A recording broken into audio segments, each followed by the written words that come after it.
सूर्य उदय हेले जेमिति सारा जगत चंचल होई उठे आउ तांको आलोक पाई किए पुण्य कर्म करे तो किए पाप कर्म करिथाए। सूर्य किरण गोटिए किंतु काहार आखि उज्जवल तो काहार आखिर शक्ति क्षीण बा रोगग्रस्त, काहार गोटिए आखि नाही तो किए अंध, केतेबेले काहार आखि चंचल तो आउ काहार आखि स्थिर। सेतिरे सूर्यंकर किछि दोष नाही कि सूर्य केउथिरे लिप्त हुअंती नाही। सेमिति आत्मा शरीर ही प्रकाश देइथाए। सेही प्रकाश को बा सेही शक्ति को नहीं जहार विचार जेभଳି हुए से सेही भଳି कर्म करथांती।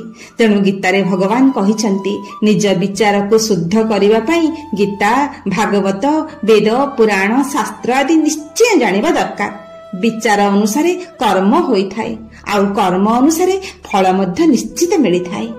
षष्ठरे गीतारे भगवानकर बाणी सफलतार चाबिकाठी हेउची सकारात्मक चिंताधारा आउ सफल हेबा जाय निरंतर प्रचेष्टा।